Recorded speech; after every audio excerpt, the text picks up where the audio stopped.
Hello, welcome back to the She Who Glows podcast. Thank you so much for being here and listening. We've got an amazing guest today who's also a friend of mine who is just so amazing. And I can't wait to share her and for her to share things that she wants to share and for us to have a conversation together, because I always love our conversations.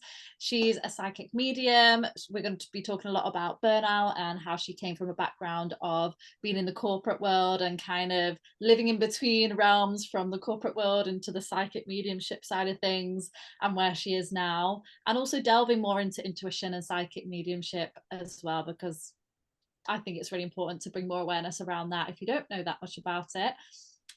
So welcome, Angela. Thanks for being here. Oh, hi Holly. Thanks so much for that lovely introduction. It's always a pleasure to speak to you. And yeah, we were just saying before this was recorded, it was this time last year that we went to Arthur Findlay College together and had such a fun car journey. So yeah, it's always a pleasure spending time with you. Yeah, let's explain what Arthur Findlay College is as well, because I know some people won't know what that is.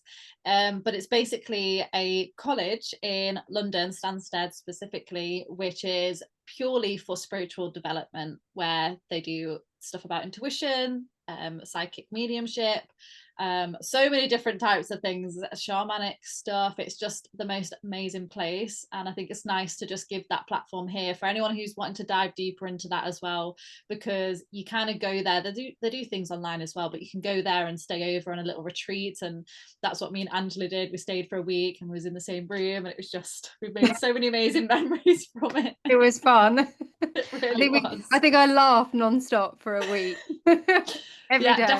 definitely laughed and definitely cried at certain parts. Yeah. But in the best way. It was just, yeah, so much fun, so highly recommend that. So let's start off, Angela, with you talking about, first of all, how you realized that you were psychic. So I first realized that I was psychic. Oh, I don't think I actually realized that I was psychic, but I heard voices, which sounds strange. But even when I was a child, like 7 years old, 11 years old, 12 years old, I'd hear voices. And I never really knew what it was. And I didn't have the best childhood. I won't delve into it, but it wasn't great, and there were situations and things that happened. I think looking back, actually, I was severely depressed, and I would hear voices, and that's when it started. So I was really young, um, and then as I grew older, I kind of buried it, and you know. Just I think at my 20s I was very much like a party girl, wasn't, I was living it on a very different path. And then I think I was about 24, 23, 24. I just felt compelled to learn the tarot, and I was always seeing psychics and mediums myself. And I started learning the tarot, I think when I was like 23 years old. So I was just giving readings for friends and stuff. And then I was making predictions for friends, like uh, pregnancies, breakups, when someone would get a new job. And it just started from there, really. And then, a huge thing that happened, I had a significant breakup in my 20s, and I started tapping into my ex-boyfriend's thoughts and feelings. And I thought I was going mad. I thought it was because I couldn't get over him, but it wasn't that. I was actually tapping into conversations, and it took me 7 years to work this out. But it was telepathic communication. So I'm clairaudient, so I can hear thoughts, feelings when people are talking about me, good or bad. And I had no one to talk to about it at the time. I was young, and those 7 years was a real spiritual journey of tapping into my psychic abilities. And I look back now and I'm really grateful for that experience, even though it was so hard at the time. And it was a really lonely time as well, because it got me to what I'm doing now with my work. So yeah, in a nutshell, that's the story. I always find it so fascinating when you say that, because like how how did you feel in that? I mean, I know that you said it was quite scary, but say, for example, there's somebody else going through something like that. And I know that there's been certain things that have happened to me where you just feel so alone and you're like, I know that this sounds crazy, but I also know that I'm not being crazy and this is just an experience I'm having. How did you navigate that? And what would you recommend for anyone who's experiencing out of these world experiences? Do you mean the telepathic communication, hearing voices, or like having Yeah. spirit come through, or just Kind everything? of a mixture of those things. Anything that's not what us as humans think is a normal thing to happen when if it is hearing other people's thoughts or spirit coming through to try and communicate to you, things like that. I feel like for me, I can only talk about my experience and see if it can help anyone else. But for me, in my 20s, I was very much a party girl. None of my friends were into this, and I was very lonely because I didn't have anyone to talk to about it. So I would say to find your tribe is absolutely huge, to find your people. People, I started going to spiritualist churches, and that's when I developed mediumship. So it's really finding a community and finding like-minded people is so important, because you realize actually you're not mad, and the normal people who think you're crazy and just very entrenched in the system, no judgment there or anything, they're not your people, they're not going to understand. So it's about having like-minded people is key. I think also is to trust your feelings rather than your thinking and your logical mind. Which is very hard to do sometimes. Yeah. Yeah. Amazing advice. Did you, so was that something that you decided to do knowing that you was into all these tarot readings, psychic readings? Is that when you was like, I want to be around those types of people? Is that when you started to go into the spiritualist churches and things like that? Do you know what? I was such a mess in my 20s. You wouldn't even recognize me, Holly. I got into so many situations and stuff that is just so embarrassing. And so, I couldn't control my alcohol. Like, standard textbook stuff. I was off the rails and stuff. And I I was being removed from that way of life, and those people as well. So it got to the stage where I wasn't being invited out to places with those group of people because my spirit guides, and they actually came through to me. And I remember very specifically lying in bed on a Friday night, and it was about 9 o'clock or 9:30, and I was in bed, and I was so pissed off that I hadn't been invited out. And I actually heard my guides and like, yeah, but isn't this nice? Isn't this nice that you're spending time by yourself because you can't hear us otherwise? And they were, so I know that they were very much protecting me. So that life was very much removed from me. So there was a void. And it's the universe always removes what no longer serves you. And I think the trick is don't be scared of the void, because the universe hates a void and that space. So it will fill it up with like-minded people. So that's when I started going to the spiritualist churches. That's when new people started coming to my life. I started making new friends, got into the Hare Krishna movement, developed my mediumship. Um, and I feel like this is such a big thing for people to get onto the right path. Does that make 100%. sense? Yeah, no, Huh? absolutely. Thank you for sharing. I think that you're so right that you need those people. I don't know how I would be here in the same position that I'm in right now without meeting people like you or meeting people along the path that have seen and like validated what I've gone through instead of just kind of being confused as to what you're experiencing. Because as you say, compassion to those people that don't understand. If they're not having those experiences, how can they possibly understand? They Yeah. can't. And so I've had to learn that, we've got to love them where they are as well, and it's important for us to accept where we are, find those people that support us. So Yeah, absolutely. definitely. And it's just about being on the right frequency with people and people that are going to grow you. We do Mm. naturally outgrow certain people and in our lives and go through seasons. But once you find your people, you flourish. That's what I think as well. And I know you do from our conversations. Yeah, 100%. So can you explain a little bit more about what the difference is between being psychic and a medium? So everyone is psychic on some level. The really basic level of psychicness is if someone texts you and you're like, oh, I was literally just thinking about them, or someone calls you and I was just thinking about you. How weird you called me. That's the basics of telepathic communication because we're all thoughts travel and we're always communicating through the astral. So that is the kind of very basics of psychic. So if I was giving a psychic reading, I am reading your auric field. So I am reading you. And I believe that everyone is psychic on some level. I think that's a tool that you can develop, like a muscle that you can develop. Mediumship, on the other hand, is when you are blending your auric field with the spirit world.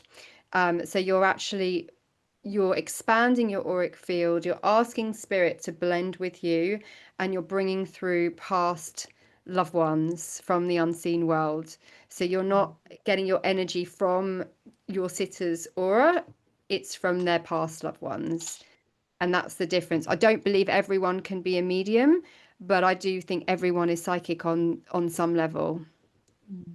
I love that. Thank you. And I feel like there's going to be some people listening to this that might not fully, I think there's part of them that believes there's an afterlife, but not everybody will believe that because it's like, well, how do we know? Because we don't have any actual evidence of it. So, is there any sort of evidence that you could provide, whether that's been an experience of yours or an experience that you've given to a reader that has made them realize that, oh my gosh, their soul, the energy of them is still alive, they're just not in the physical form body? Yeah, absolutely. So first of all, the Spiritualist National Union. So, the home of the Spiritual National Union is where you and I went, the Arthur Findlay College.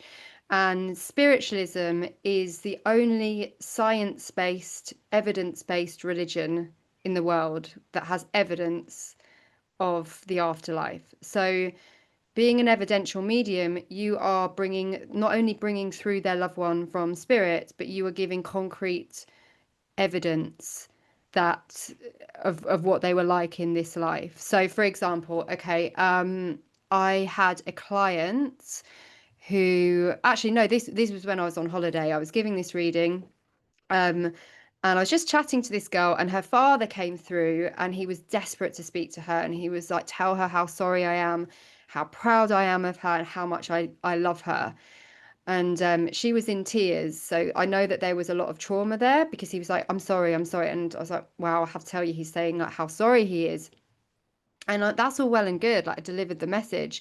But I said, I need a really, really good piece of evidence that she's going to understand.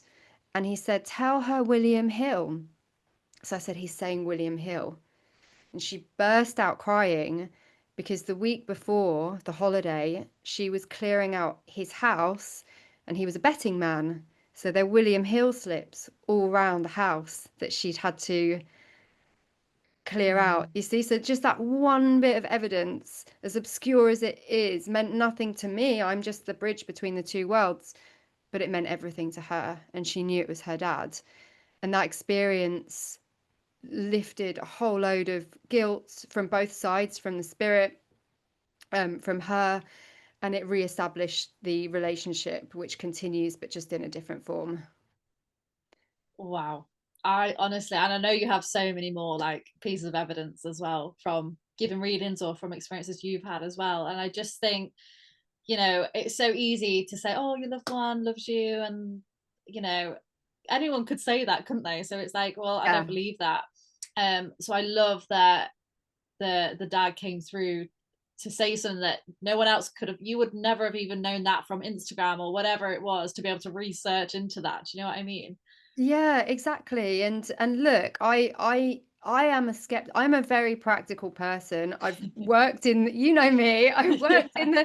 in the corporate world. I'm I am woo woo, but I'm very practical and grounded. And look, when I lost my own dad, I was like, even though I was a medium and I could bring through other people's loved ones, I was so angry and grief stricken. I was like, this is all a load of bullshit. I doubted it. You doubt it. Even being a medium, you can doubt it. Even though I know it's true, and I have an experience with my own father.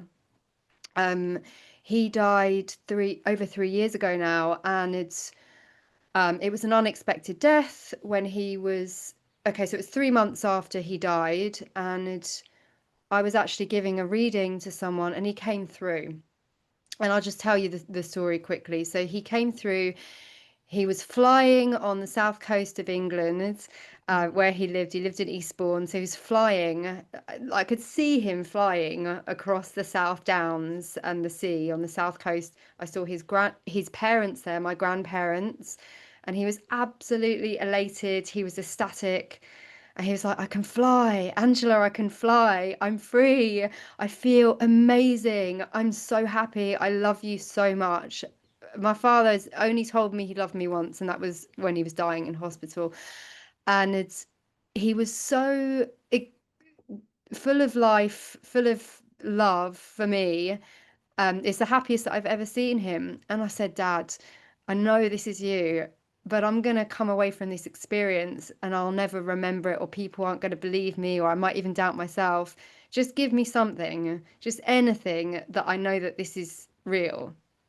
And he gave me the name Tanya. So I wrote it down, Tanya. And I was at my mum's house. 20 minutes later, my mum walked through the door and was going on and on about this girl called Tanya, who I'd never heard of before, who was marrying my cousin, or my second cousin. So it was Wow. like he was giving me a little sign to say, this is me. I know what's going on. So yeah. Wow. I love that you knew as well to like ask him for more evidence instead of just like being like, oh yeah, that's him. Like you're like, no, I need some more here. Yeah. I've got a lot of Taurus in me. I think it's like my Taurus moon and grounded energy. Like that's important for me. Yeah. Yeah, but I think that's why I resonate with you so much as well, because it's taken me some time to like open a bit more up to spiritual things, which some people who know me now probably won't believe that. But I feel like you're kind of prepared in certain ways in life to open you up more for your own mind and what you've been taught from when you were younger. And I know that you have such a grounded approach with it. And I do think that you being in a corporate background, coming from that anyway, and we'll talk more about that in a moment, does really help to be more relatable to you as well, because you've lived a normal human life at the same time instead of, being a hippie person that people tend to think spiritual people are. So tell Yeah. us more about that background. Like what made you, how long have you been in, was you in corporate, and what made you get out of that, even though I know. let's Yeah. let's talk about that. So look, I'm a Gemini. So with a Gemini, there's always like two sides. So I've always had this kind of very practical, grounded. I work in an office. I work for, this company XYZ. But then I've always had the other side, which is going to spiritualist churches and Arthur Findlay College, tarot cards, like a witch. Like when I worked for Getty Images for 6 years, and for my birthday, they got me a witch's broomstick on my on my desk. Because on my desk I had all my tarot cards and my crystals. So yeah, I've always kind of had the two sides of me. But what was the question again? That's just put me off. No, A I just witch's broomstick. that is hilarious. I love though that the question was like, let's talk about more about how you got into the corporate world, but I know you were Well, saying that yeah, you've always had both intertwined. And yeah. I have a question from that actually. It sounds like you were obviously quite open with that spiritual side of you, even though you're in a corporate environment where people probably aren't that way No. inclined. Were you ever like scared of showing that side of you, or did you ever have any like backlash, or any people like any situations where you thought they don't like me because of this side of me, or anything like that? God, yeah. Yeah, I did.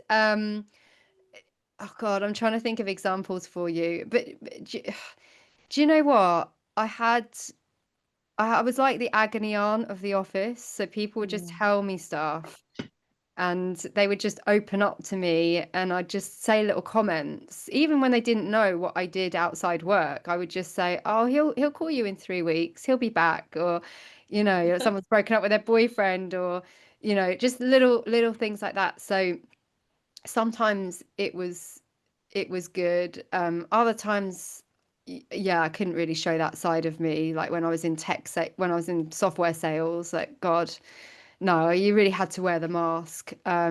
So yeah, it's a mixed bag really, and Mm. I think they're so different being in corporate, which is very masculine, very much. And I was in corporate sales as well, so it's highly pressurized, targets to hit, revenue, very, very masculine. And then the other side, which is intuitive and nurturing and caring, they didn't really mesh well. But I did it for Oh. a long time. And how do you feel like, I feel like we all have different paths for a certain reason to be relatable to other people. And in what way do you feel like you've been prepared, whether that's by spirit, your higher self, God, whatever you want to resonate with? How do you feel like you have been prepared throughout your life so far to be a psychic medium doing what you're doing now? Because it's hard if you've not grown up in a family that supports that, or in an environment like the corporate world that supports that.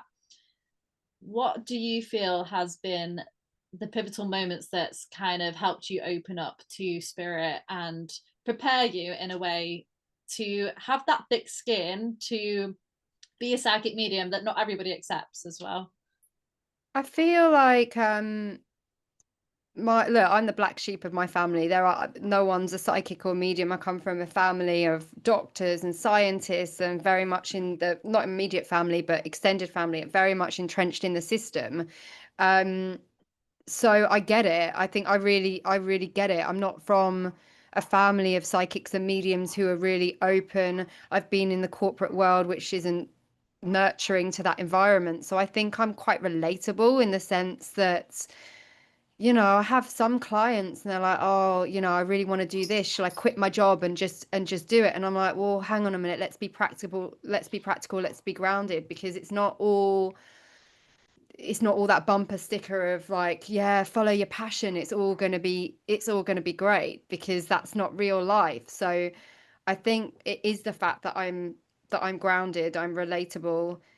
It's not all love and light and unicorns and rainbows, and it's like we are here in this 3D reality to have a human we're spiritual beings having a human experience, and there's a lot of spiritual bypassing that goes on, especially in the new age movement, and I don't resonate with all of that, so I think I'm relatable and I'm grounded.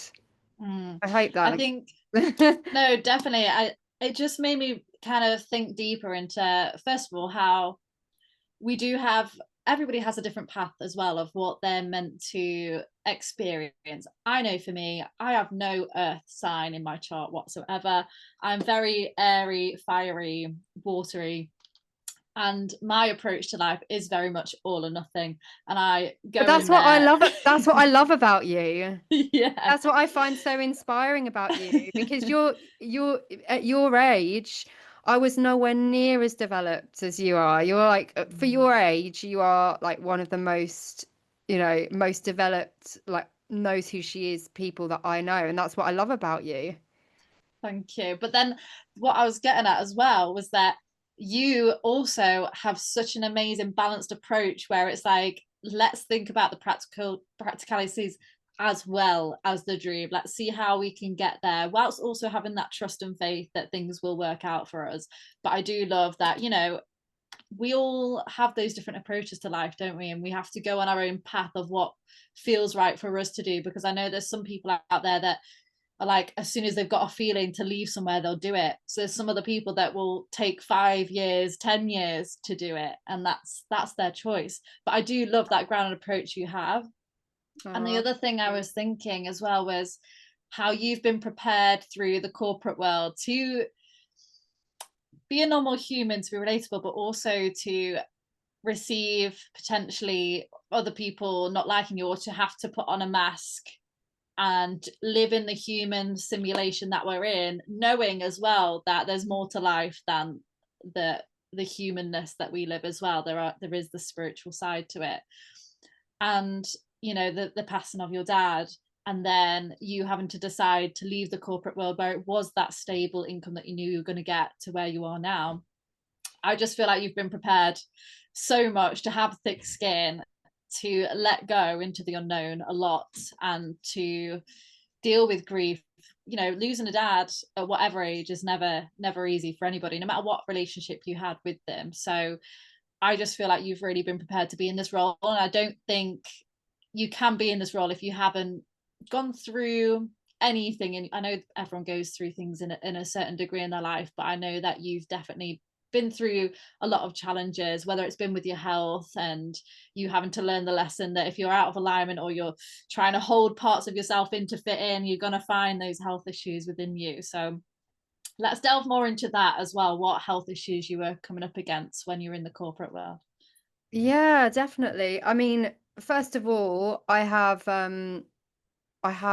you to thank for that, Holly, because when I met you last year, you were pivotal in making me be accountable for my health, because I was diagnosed with PMDD a few years ago. Yeah, I have you to thank for that, because Oh, you taught me a lot.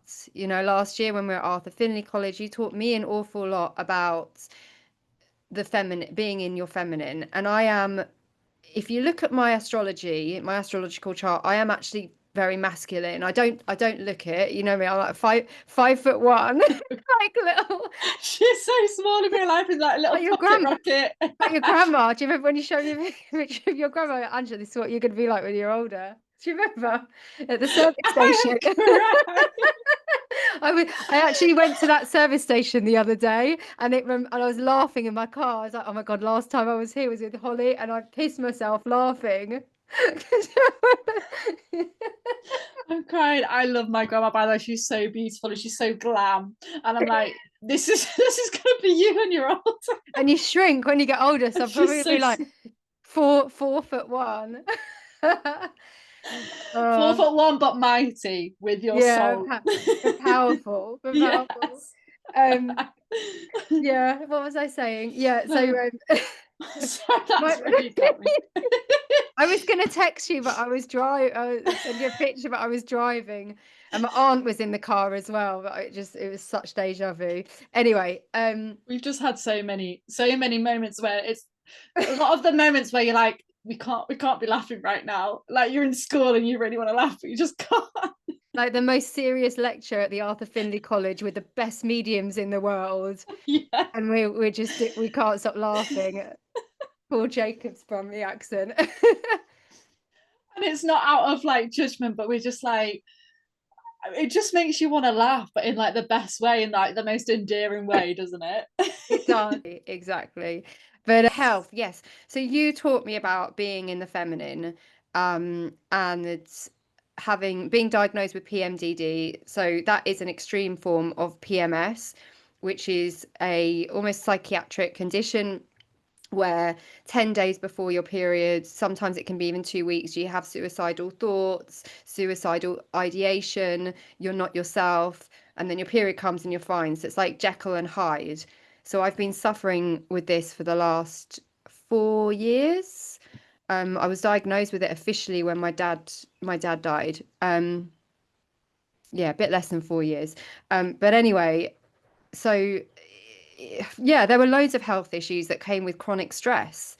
It's Mm. always down to stress and not living in alignment. And unfortunately, we live in a system, the monetary system, the way the world is, and it's even amplified now with the cost of living and inflation and everything.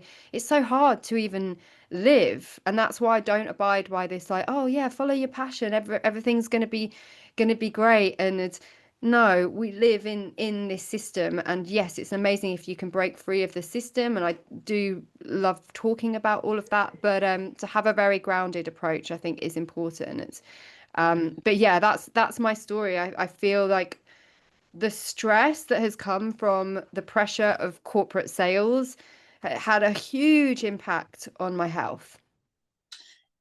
I think also for you, it was about, I know for me, and if anyone wants to listen to more about like womb stuff and feminine energy, things like that, me and Angela did a podcast on her YouTube. So I'll link that in the show notes as well so that we don't spend ages on that topic because that's not for today. But our womb literally is showing us, and the womb is the creation of life. It's very much where our intuitive creations and feelings come from. And so if you are literally in a job that's so stressful and you just feel not quite yourself, it is like Angela said, your body just not feeling in alignment. And as soon as Angela has gotten rid of her job, she feels so much better. And just getting rid of your job doesn't solve all of your problems. It does help a lot of things, but obviously, as she's saying, come from a grounded approach, because everything in life is about finding that balance, isn't it?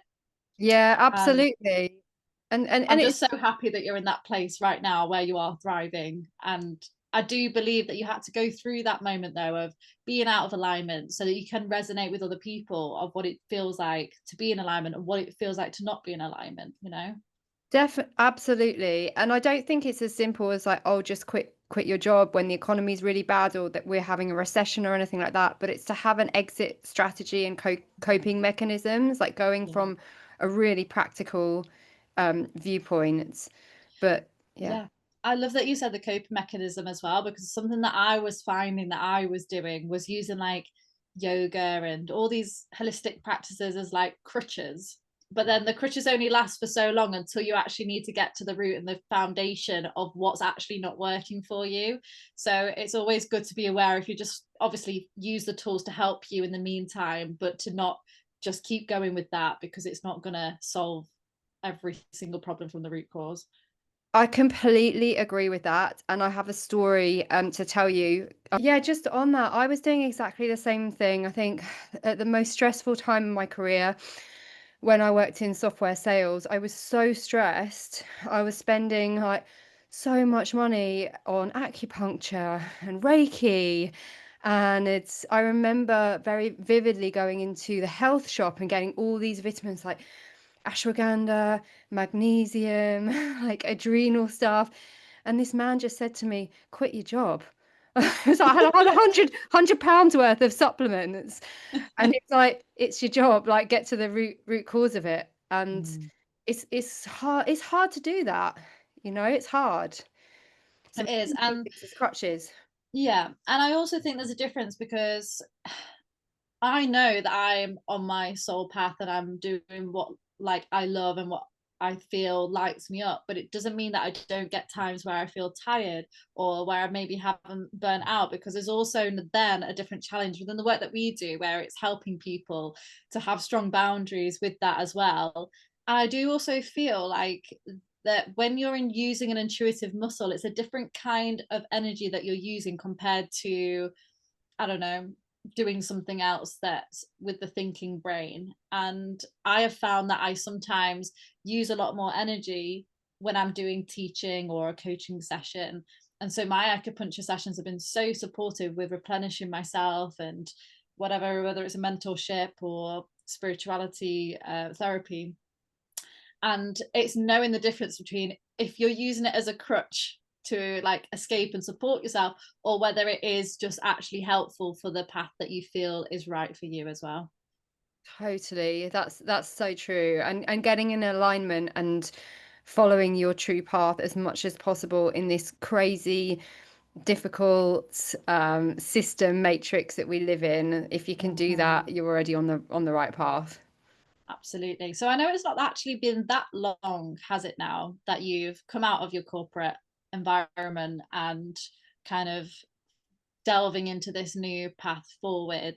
What was the breaking point for you to be like, right, obviously it's scary stepping into the unknown and not knowing exactly what's ahead, but what was that moment of, I gotta stop this now, let's move on? I don't think there was one pivotal moment. I feel my career has gone like this. At the top of my career, I was earning really good money. I bought my flat. I bought, I was successful on the outside. I was successful, but I was spiritually bankrupt. I had all my guides went away. I couldn't tune into my intuition. Um, and that was at the peak of my career, probably around 2020. Um, but then I ended up in hospital. I had an eye virus, so many health issues. Um, so I think around, yeah, it hasn't been one pivotal moment. It's like then it's kind of then I've had other jobs that aren't so stressful, but they're stressful in another way, but it's still been the kind of corporate sales. So it hasn't been, I feel like for a lot of people it's like one big dramatic moment, whereas Mm. for me it's kind of, if you think about two paths, two motorways or a dual carriageway or whatever, like two roads, yeah? You've got your spiritual side. So I've always been giving readings, like for the last 15 years, I've been giving readings.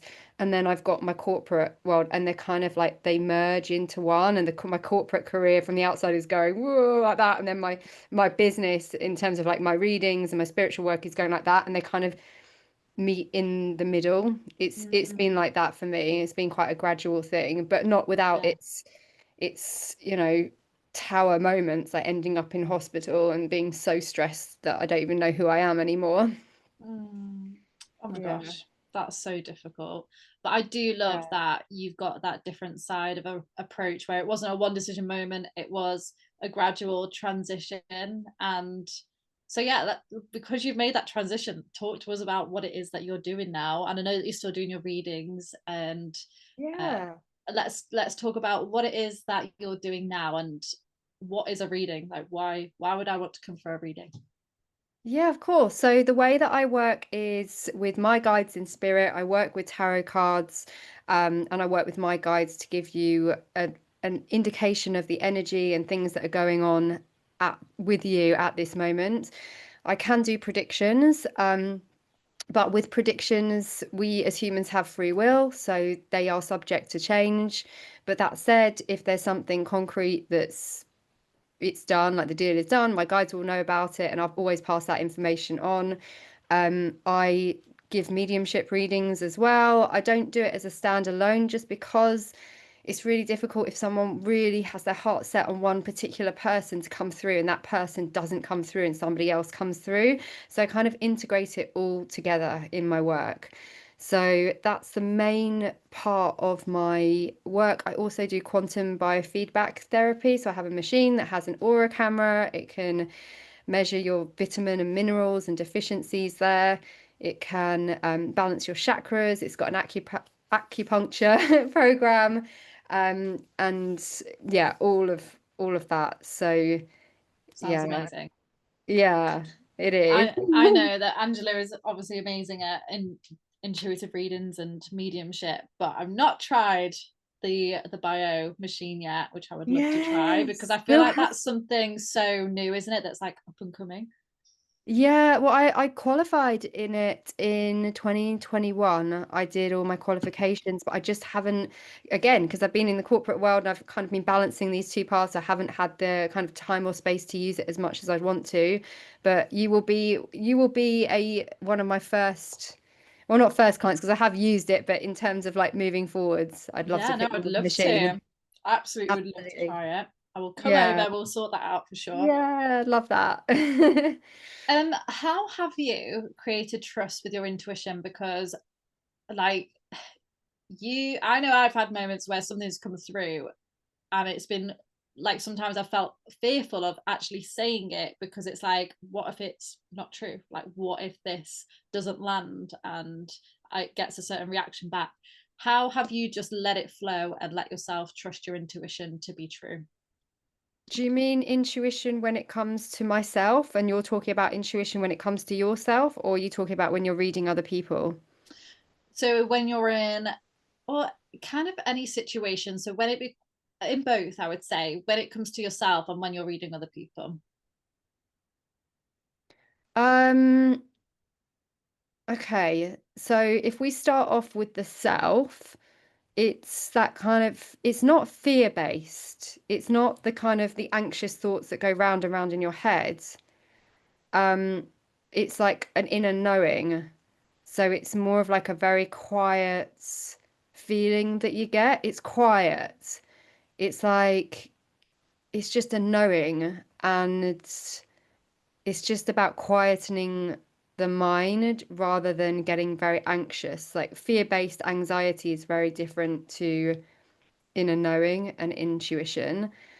And I feel as well with intuition, you will get signs, or I get signs anyway, to validate that. Mm. So it's really staying open to the signs, but it's not wishful thinking at the same time as well. It's it's just a quiet knowing, and it's just a feeling that you get. Yeah. No, I love that. You said that perfectly. I just think Yeah.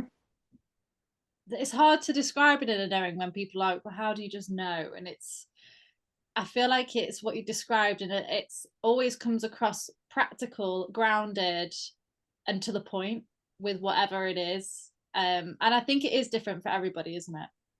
It is. And I think, look, with mediumship, all the clairs, so whether you're clairaudient, clairaudient, you hear, clairvoyant, you see, that all comes from clairsentient. All of those other clairs are formed from clairsentient, which is feeling. So it's always feeling like, how do you feel? Okay, a really good example. You are with someone. How do you feel when you're with that person? Do you feel nervous? Do you feel like a little bit uncomfortable? Do you feel like you have to watch what you say? And how do you feel after you leave that person? Do you feel energized? Do you feel like really good about yourself? Or do you feel kind of drained and Mm. like, oh, I'm in a bad mood, but I don't know why? That it's so simple, but that is classic. Yeah. I think it's about tapping into how, yeah, your emotions most of all, isn't it? I feel Yeah. like some people may not know what the clairs are, and I won't make you go into all of them because it's quite a deep topic to go into. How well, I guess you've just given one there, which is how would you get people to explore how to explore their senses? Um, So first of all, it's just feeling. So you could just practice on someone, just even if it's looking at a photograph or something. What comes into your head? Do you hear a song? I get my guides play me songs all the time, and it has a meaning. Do you see something? Do you see a past memory of you in a situation? And how are you feeling in that situation? Okay, I'll give you an example. When we were at Arthur Findlay College this time last year, I was giving a reading for a lady, and I had the spirit come through, and they gave me a flashback of my life, a memory I hadn't thought of for years. And I was with an ex-boyfriend, and I was in Paris. And I said to Jackie Wright, we know Jackie Wright, she's the president of the SNU, incredible medium tutor. And I was like, why are they keep showing me in Paris with this ex-boyfriend? She said, how did you feel, Angela, at that time? And I said, depressed. Mm. And she said, well, go with that. And it turns out this spirit had taken her life. Mm. So you've always got to go with the feelings. Wow. Do you see what I mean? You've always got to go Yeah, with that. it's like a decoding, isn't it? What you're being shown. Sometimes people see it through the third eye. Sometimes you get that hearing. Sometimes you Yeah. get a feeling, and it is like decoding what the energy is trying to speak to you. But I feel like we use that in everyday life as well. Like you were saying, how do you feel around your boyfriend? We're all constantly intuiting what we're feeling if we're feeling safe around a person or in a place in a situation. And it's Yeah. becoming more aware of those senses to be able to then decode it with being a psychic to somebody else or a medium as well. 100%. Yeah. And it's looking out for the signs, not looking for the signs, but if something keeps popping up and it resonates with you, then it often, like, your guides are trying to talk to you. They're trying Mm, to communicate with you. absolutely. Did that answer the other point of how do you trust yourself when it's to do with somebody else's life? Because I feel like when I feel like sometimes people can be quite in need of either healing or needing an answer from you, and sometimes are trying to find the right answer that maybe not what they want to hear. How do you trust yourself to know that it's true what you need to deliver despite the consequence that it might get back? That's a, yeah, that's a really, really good question.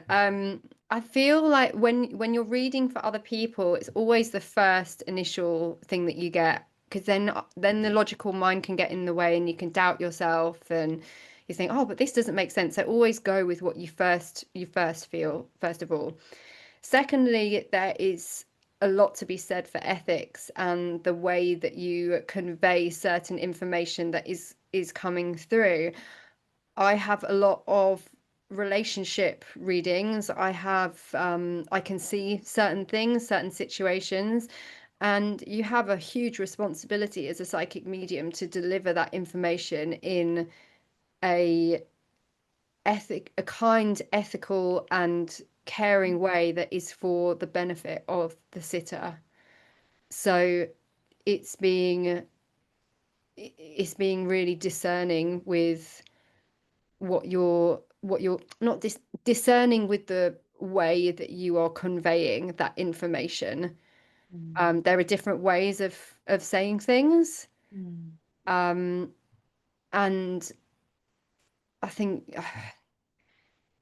sometimes it's difficult one to explain. It's difficult to explain, um, I but feel like what you're getting at there is that we can all know something, but the way that you deliver it is a whole different type of energy. And ultimately, the readings are for healing, aren't they?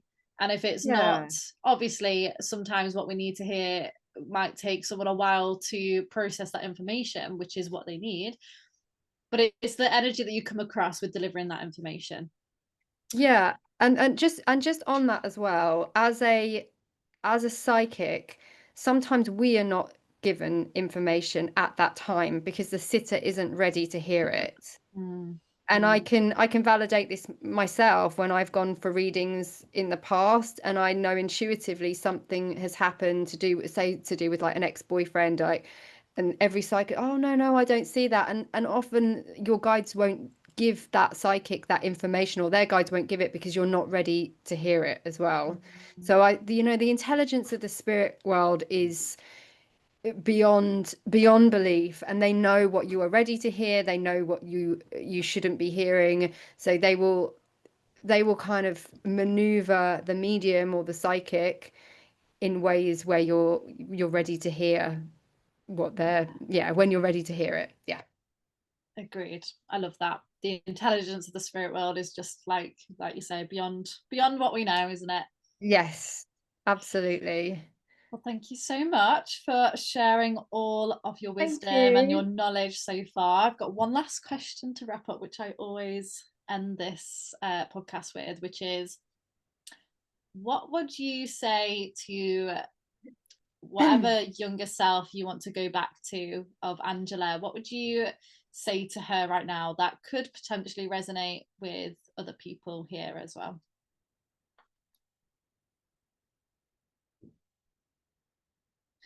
I can't hear you for some reason. No, is it me? Can you hear me now? Yeah, Oh, it's my internet connection's unstable, sorry. it's okay. You're good now. um I don't have any regrets. I don't. I've made so many mistakes. It's ridiculous if I look back to myself in my 20s, like the amount of mistakes, but I don't have any regrets because they've all got me to where I am now. But if I had to give myself advice, it would be live a life that is authentic to you and don't worry about what other people think. Be true to you, because I feel like I not wasted, but I was living a lie for a long time, or I was trying to fit in and I was never being my true authentic self. So live a life that is authentic to you. That is so beautiful. Thank you for sharing. Oh, and That message resonates so much with me, and is something that I try so much to live and to help people with as well. And I think that your story very much is that, listening to yourself, listening to your intuition, and living without the masks and being in alignment. And your story is so inspiring. You just being out there, of helping people with your readings, and spreading that healing touch that you have in your own unique way is just amazing to witness, and it's amazing Oh. to have you as a friend. Oh, likewise, Holly. And look, on that note about living an authentic life, that's why you're so inspiring to me because you're younger than me. And I look at you when we were at Arthur Findlay College, and I was like, wow, you really are on the path, like at a much younger age than I was. And for me, that's inspiring because you're living it, and Thank you're you. doing it. You very much know who you are and what you're about and what you want and what you don't want. And it took me a long time to get there. So, you're an inspiration to me. Oh, that's so nice. I've really enjoyed this conversation with you today. Thank you Me so too. much. And I hope Me everybody too. listening has enjoyed this. Thank you so much for listening. If you've got any questions, where can we find Angela if we want a reading, or if we just want to chat with you, Angela? Yeah. So my I was going to say email my website is Angela hyphen Haines. So Angela Angela hyphen Haines with an Haines.com. I'm on Instagram, Angela Haines _ psychic medium. Um, yeah. You Perfect. can email me hello at actually I think it's hello at Angela-Haines.com. I think. Yeah, need to check that. Perfect. I will put all of the information in the show notes anyway, so we're all good. Thank you so much everybody for joining us, and thank you, Angela, and I shall see you in another episode very soon. Bye. Thanks so much, Holly. Thank Bye. you.